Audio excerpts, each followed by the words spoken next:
क्या E20 petrol सच में आपके इंजन का सबसे बड़ा दुश्मन बन चुका है? इंटरनेट पर लोग बोल रहे हैं कि E20 की वजह से माइलेज गिर गया है, इंजन नॉकिंग शुरू हो गई है और कुछ लोग तो इंजन डैमेज तक का क्लेम कर रहे हैं। लेकिन सवाल ये है, क्या E20 सच में एक स्कैम है या फिर आधी अधूरी जानकारी फैलाकर हमारी भोली भाली पब्लिक को गुमराह किया जा रहा है?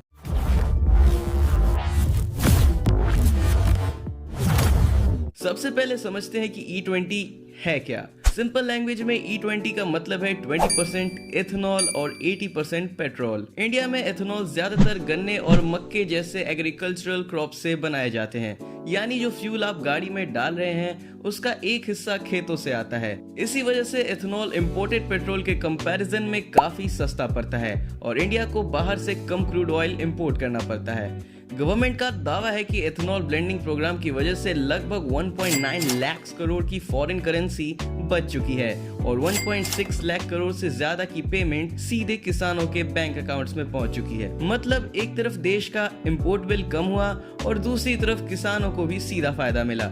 लेकिन एक कैच भी है, क्योंकि एथेनॉल में नॉर्मल पेट्रोल के कंपैरिजन में एनर्जी थोड़ी कम होती है, इसलिए E20 चलाने पर 3% से 7% तक का माइलेज कम हो सकता है।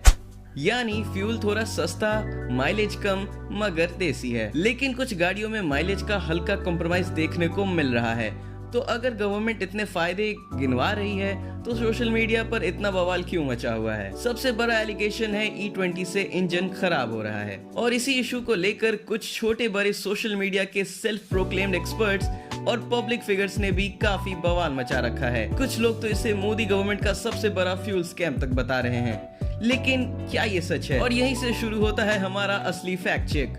गवर्नमेंट, ARAI और ऑटोमोबाइल कंपनीज के कहने के मुताबिक आज तक कोई भी ऐसा साइंटिफिक प्रूफ नहीं मिला है जिससे ये साबित हो सके कि सिर्फ E20 पेट्रोल की वजह से किसी भी E20 कंपैटिबल गाड़ी का इंजन खराब हुआ हो। लेकिन इसका मतलब ये भी नहीं है कि हर गाड़ी पर E20 का इफेक्ट सेम होगा। अगर आपकी कार या बाइक मिड 2023 से पहले बनी है तो बहुत चांसेस हैं कि उसे सिर्फ E10 पेट्रोल को ध्यान में रखकर डिजाइन किया गया है। एक्सपर्ट्स के मुताबिक ऐसी पुरानी गाड़ियों में E20 के लॉन्ग टर्म यूज के बाद रबर पाइप्स और सील्स जल्दी खराब हो सकते हैं, फ्यूल सिस्टम के कुछ पार्ट्स पर एक्स्ट्रा प्रेशर भी आ सकता है और माइलेज में लगभग 7% से ज्यादा तक की भी कमी देखने को मिल सकती है।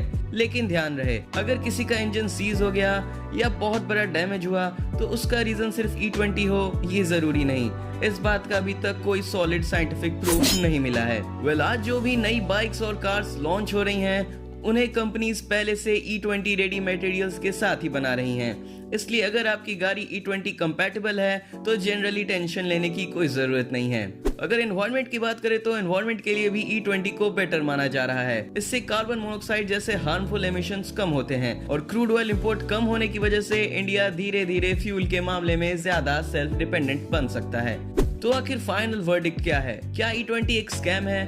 फिलहाल अवेलेबल डेटा और साइंटिफिक रिपोर्ट्स के हिसाब से इसका जवाब है नहीं। क्या हर गाड़ी के लिए E20 परफेक्ट है? इसका जवाब भी है नहीं। अगर आपकी गाड़ी E20 कंपैटिबल है तो जनरली टेंशन लेने की जरूरत नहीं है। लेकिन अगर आपकी गाड़ी पुरानी है तो एक बार ओनर्स मैनुअल या सर्विस सेंटर से कंफर्म जरूर कर लीजिए कि आपकी गाड़ी E20 सपोर्ट करती है भी या नहीं।